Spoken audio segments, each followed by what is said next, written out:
Assalamu alaikum, welcome back. All right, it's 25 minutes after 8. We had some problems getting Floyd on the line, Floyd Zungu. Having said that, we do have him back. Yeah, so we're talking about Knights Sports Academy. Now, Floyd Zungu being the founder of Knights Academy, we're going to talk about his involvement in love for sports and development, and just getting people more involved and more awareness about the importance of reigniting the love for sport amongst the youth. I guess the younger generation are too involved in the social media platforms and devices and the like, as opposed to what it was once upon a time, a very different dynamic among civil society. It's amazing how things have changed. But anyway, how the community can also get involved. On the line, we've got Floyd Zungu, founder of Knights Sports Academy in Lenasia. Floyd, good evening. Welcome to Salam Media and Friday Night Live with ST. Good evening, Sir Faraz, and good evening to your listeners as well. Awesome stuff. Great to have you with us, and thanks for taking the time. We do understand, obviously, there was a bit of a network problem there. Right.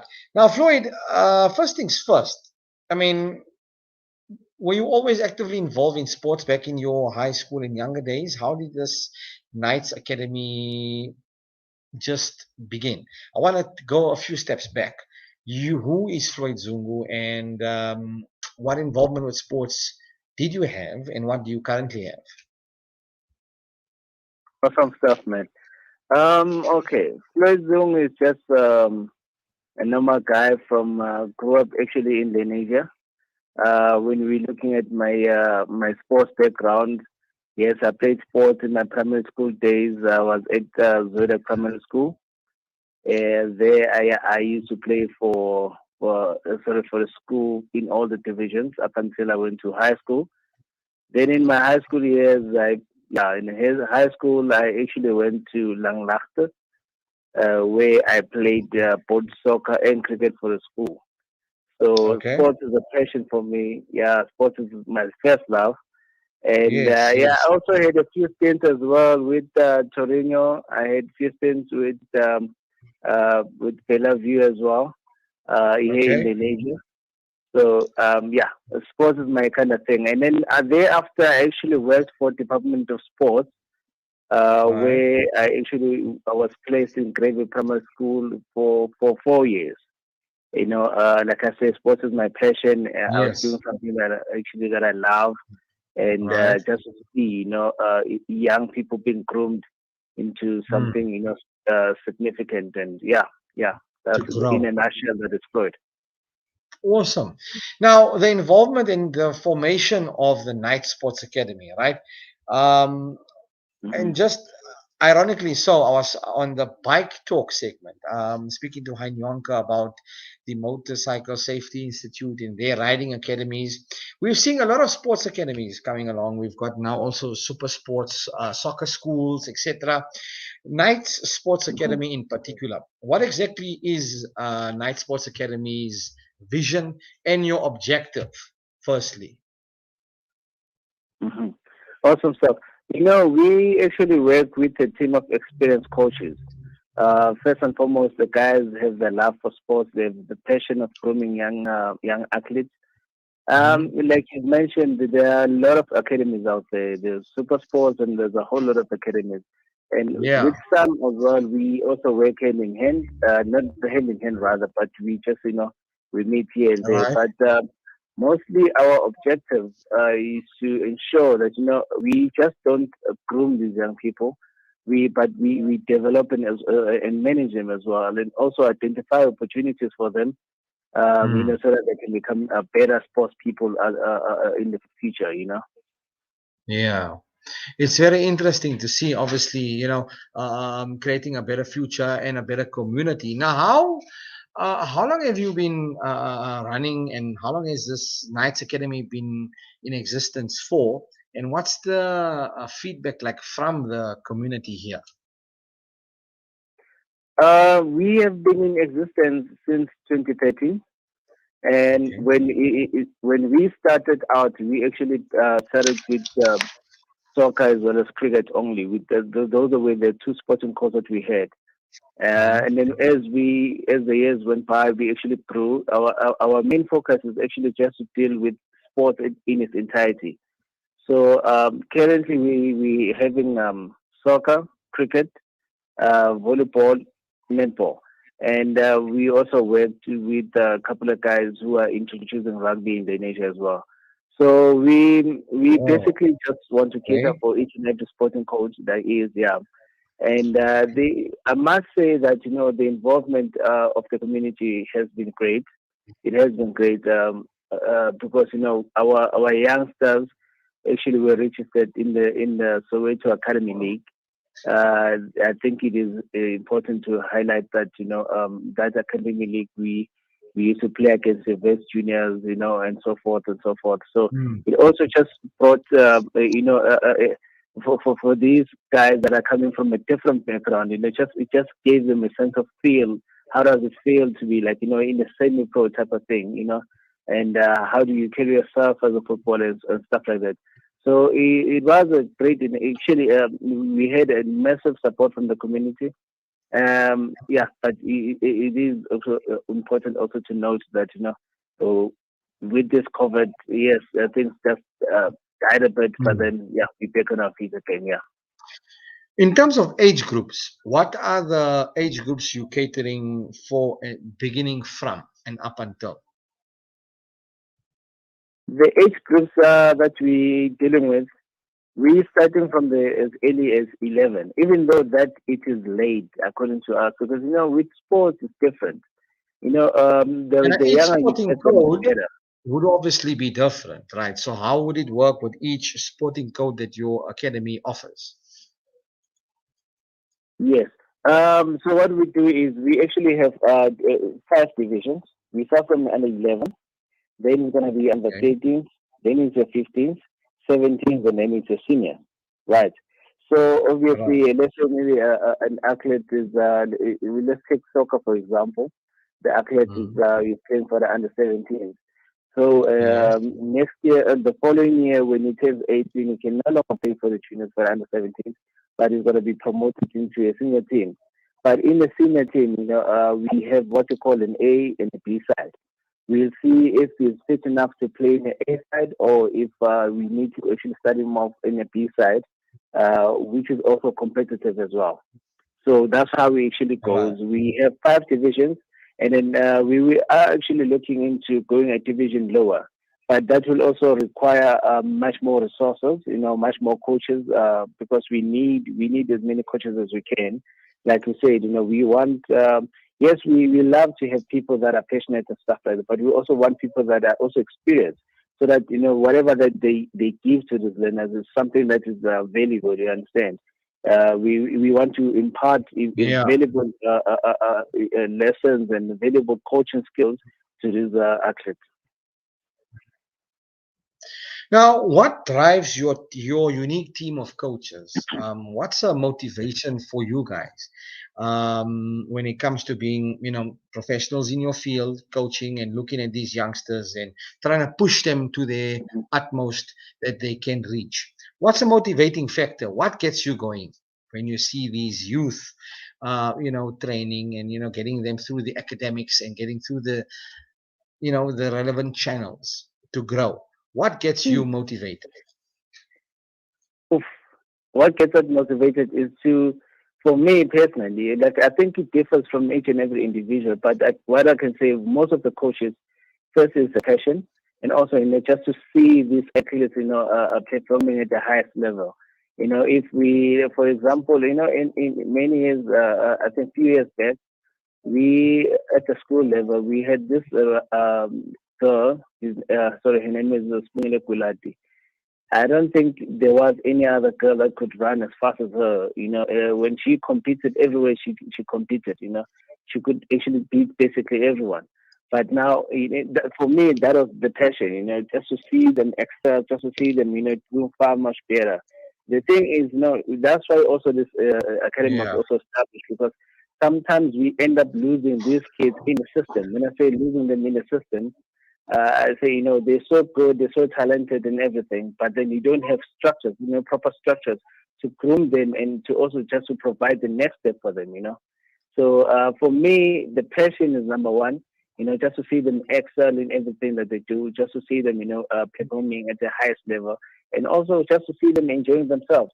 And another thing also, we doing a whole lot because we come from and we can say it is an underprivileged area where there's a high drug substance abuse, there's teenage pregnancies and so forth.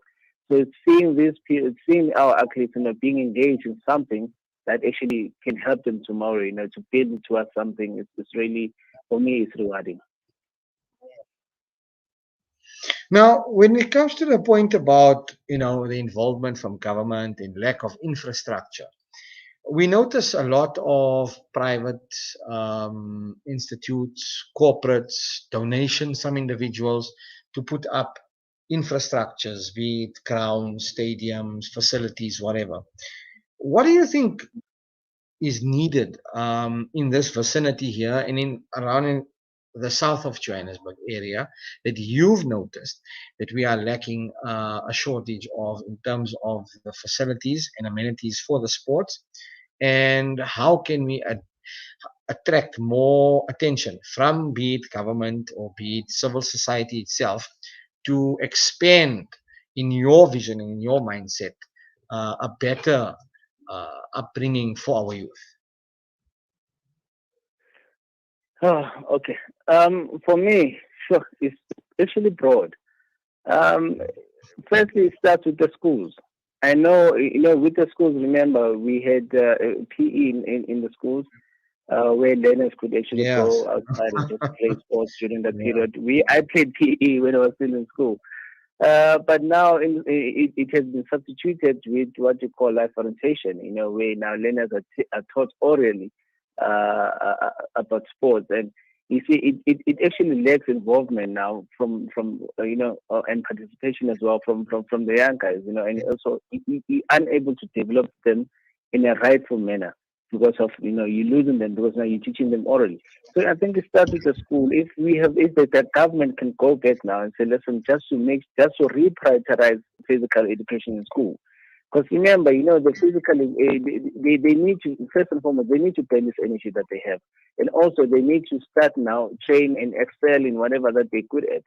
So first start with the school.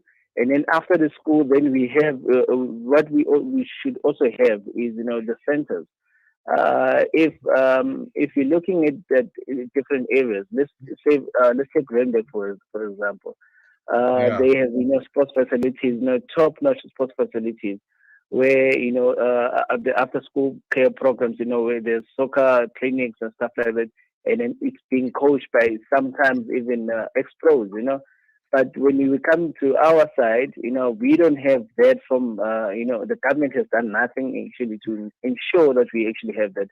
And also, I think we also, at some extent, have to also, I think, also mention the businesses, the involvement of businesses, the local businesses that we have in our areas. Because, again, we go back and mentioning your Randburg, your all those other areas.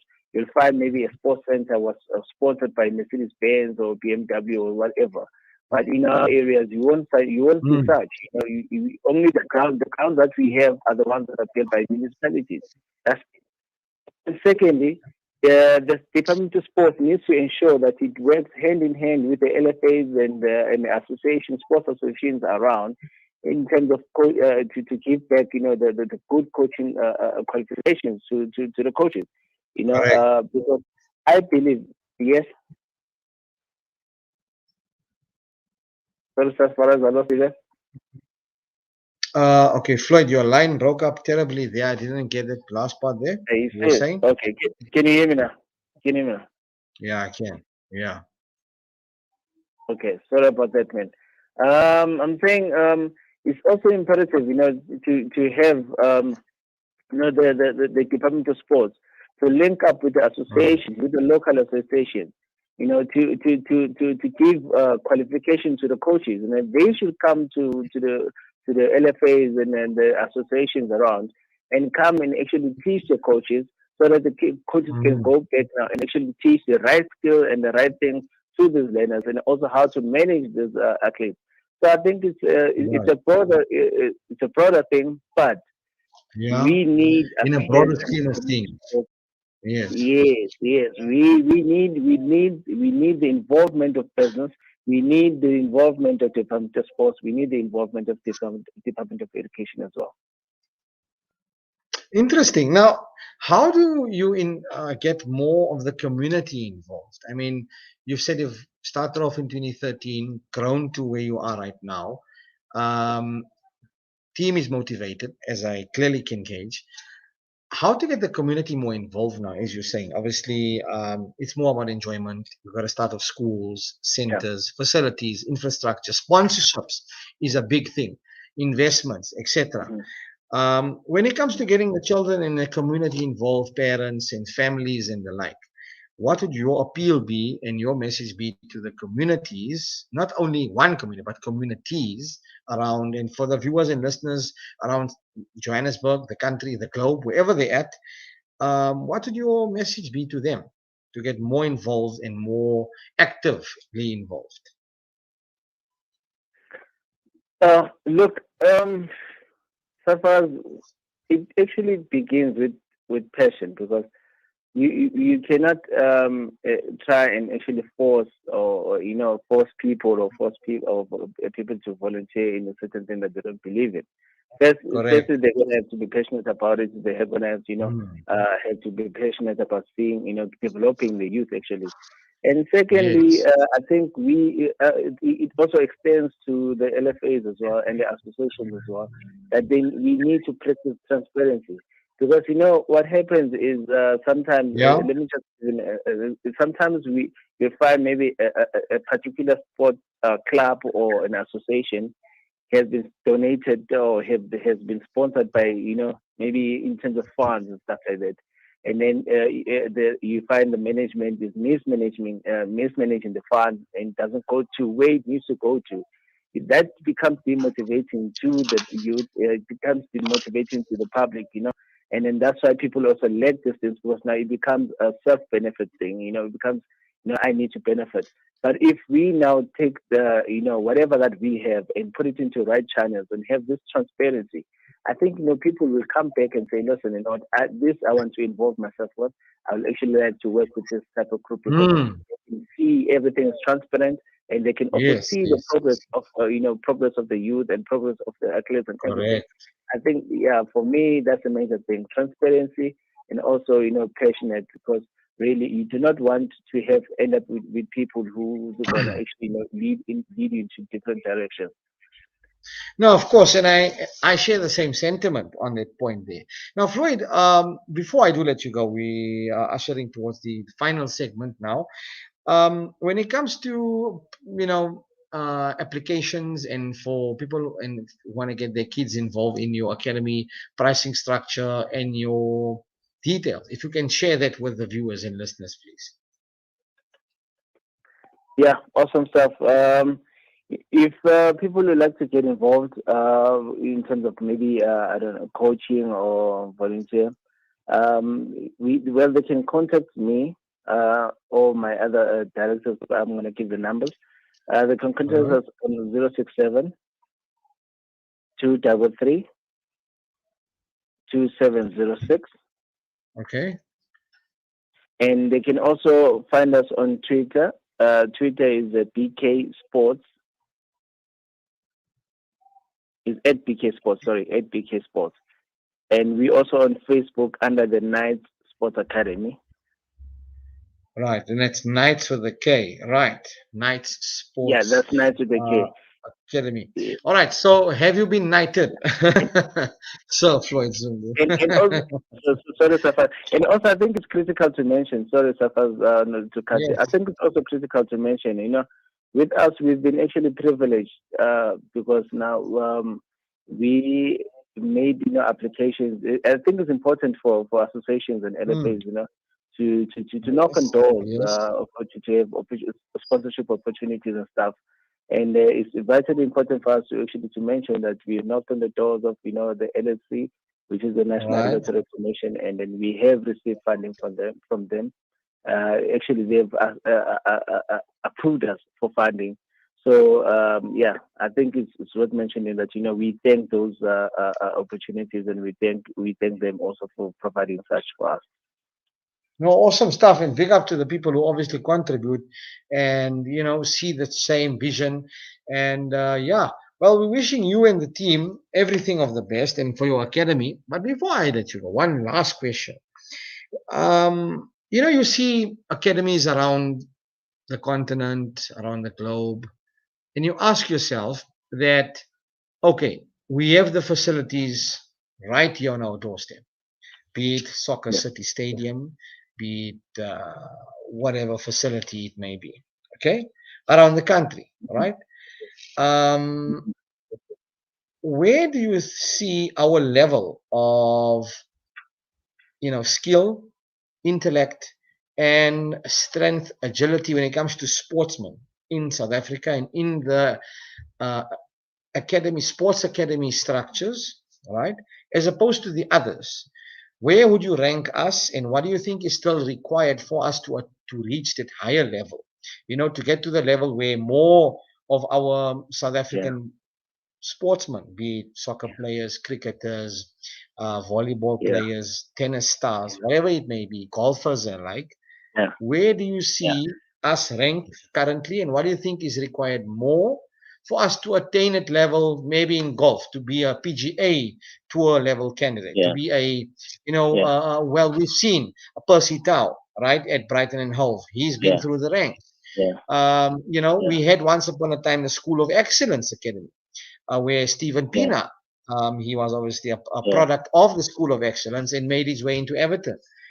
What yeah, is required now in 2021? I mean, we're talking 10 years after the 2010 World Cup. Surely we should be now mm-hmm, reaching a mm-hmm, level where we yeah. can be getting kids into high-ranking teams, etc.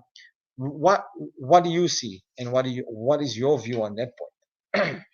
It, uh, so far as when you speak of that topic, it's actually a burning topic for me. And I know you said it's a one last question, but with that topic, I can actually No, go on no. the whole Well, we are going to talk about Uh, uh, it. Yeah. but also I need to also sound politically correct as well, because with this issue, so Yes. far as firstly, let's start with the ratings.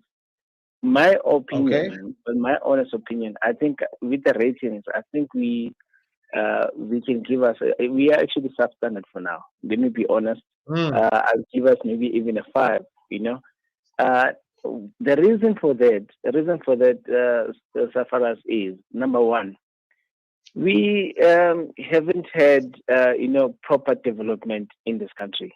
That is the truth. And every time a person or every time a coach or someone who has expertise actually mentions that point, they've been Yeah. shunned in the media, saying no, they can't talk about it, no, or whatever. We started to you find in most of our players, uh, Yeah.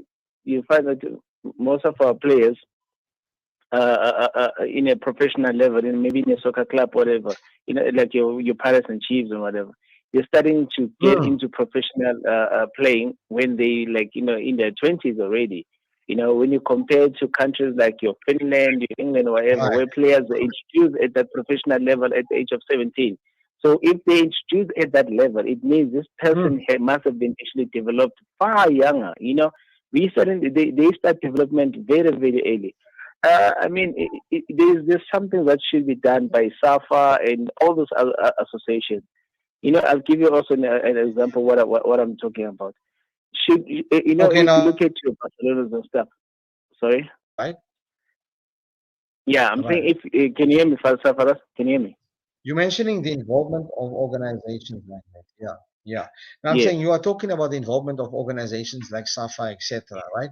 But now Yes. there's only so much SAFA can do, because then you've also got other sub leagues, right? But I'm talking from ground level up, from community based level, reaching the SAFA level, etc.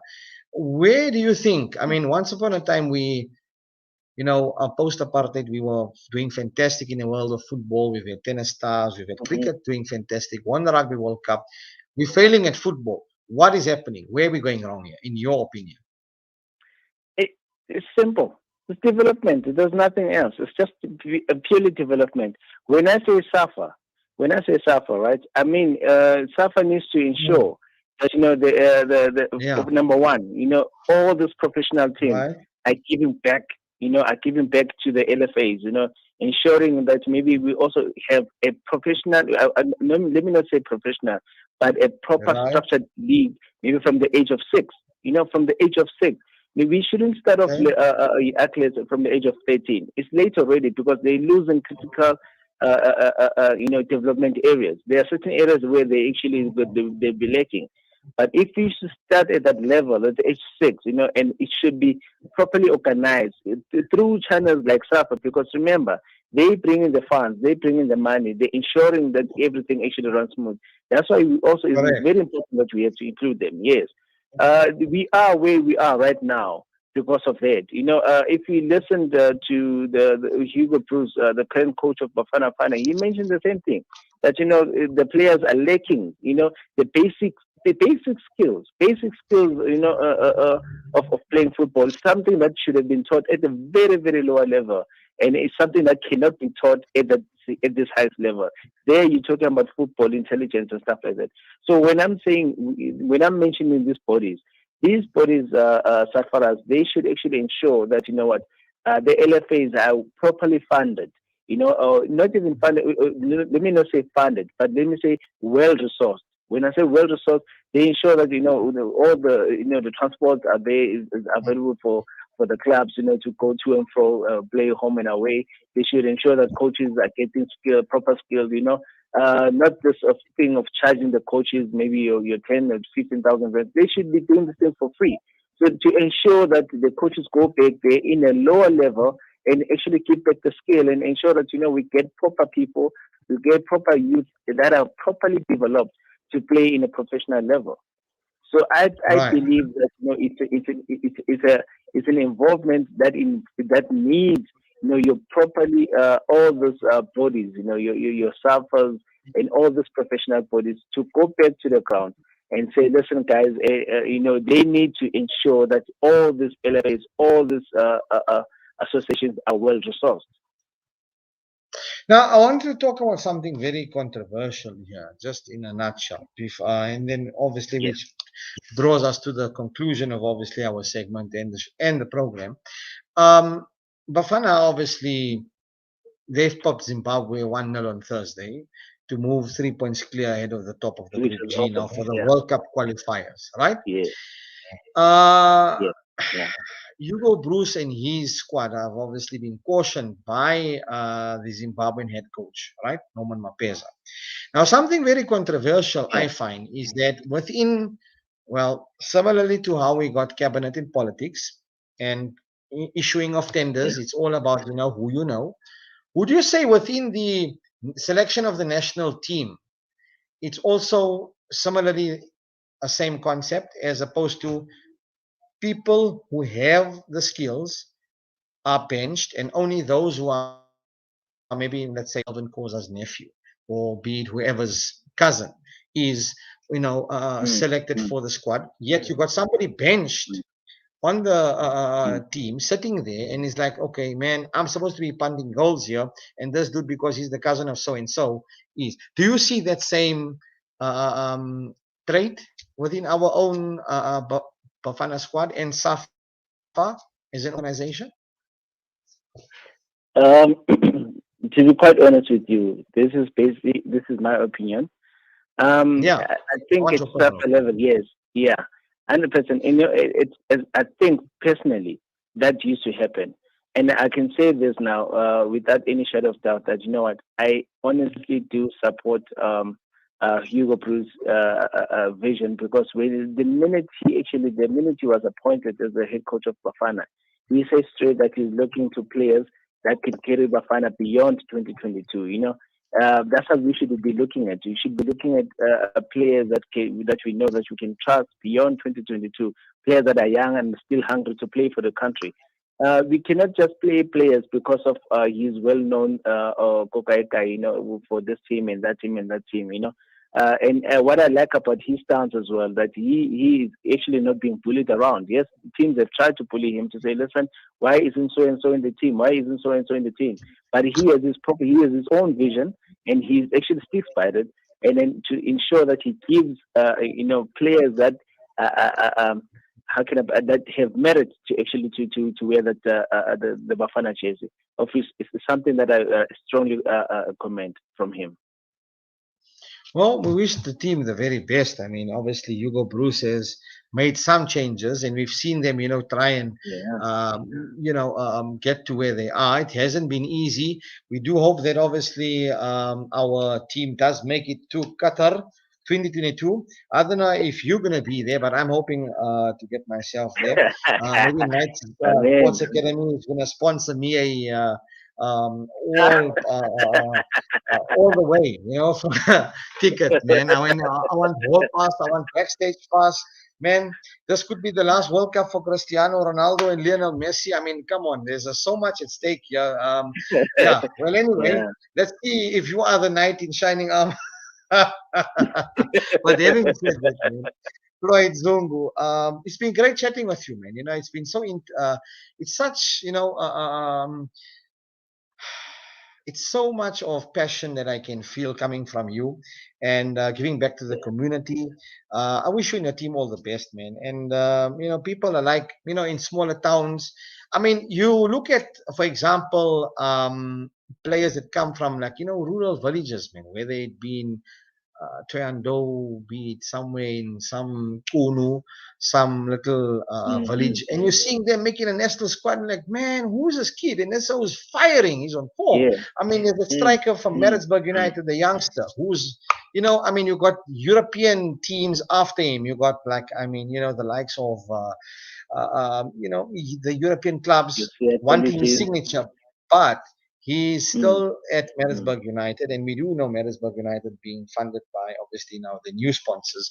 We wish them and the entire DSTV Premiership League teams the very best in the season. I don't know, but anyway, what do you make of obviously the score against Bafana as they're going to take on Ghana? What is your predictions for that match? Hey, you know what? Uh, you know what? um, I, well, how can we put this? I'm looking for the word, so I can't find the word. But I've got you uh, under pressure, Kelly. That's what I can tell. I'm hoping. No, no, no, no. I'm hopeful. I'm hopeful that we're gonna win. But Ghana is a very strong team. Let's not undermine them. Yes, they played a draw to Ethiopia, but let's really Yeah. not undermine Ghana. They are a very strong squad. Sorry, strong squad. But I believe in this current Bafana team. I think Okay. if we can just go there and yes, with the mentality to win, but even a draw will do us a favor, eh? Because remember we're playing Yeah. away. I mean, well, we Uh, are sitting at the yeah, top of the group.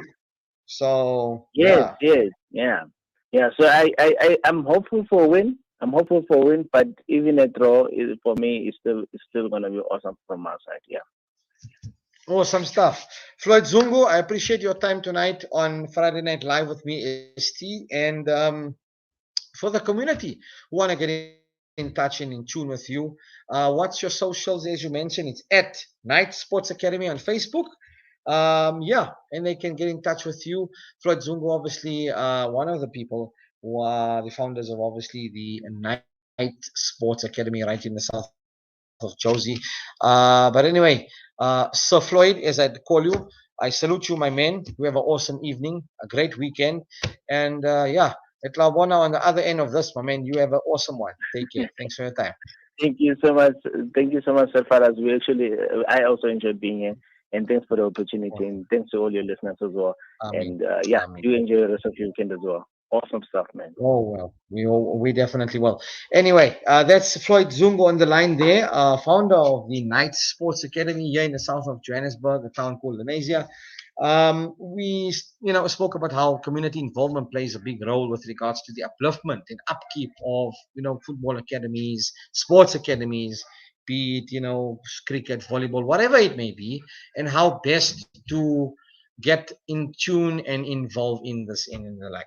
Having said that, wow, it's 2 minutes to 9 p.m. The time has gone by when you're having fun. My team in the background, though, out there at our headquarters, Sadek and Salilo, big up to you guys. I'm just the glue that keeps it all together. There's a lot more that goes on behind the scenes. Man, I can't wait to get into our new studio, inshallah, coming up soon. Man, you're going to be seeing a brand new, fantastic, snazzy, ooh, a very nice and mashallah looking studio. Inshallah, we are so amped and looking forward to that. Having said that, it brings us towards the end of Friday Night Live with ST. Next week, inshallah, Zakir Daud holds it down for me. And yeah, I'll be back then in the last week, inshallah, of this month. You have an awesome Friday night ahead and a great weekend. Be safe wherever you are. Hoping it's been amped up and amplified. And yeah, if you are into motorcycling, you know to get in touch with. We spoke to Hein and his academy. We spoke to Floyd and his academy. Man, we've become academics. But anyway, having said that, Assalamu alaikum. Inshallah, until the next time, take care and be safe.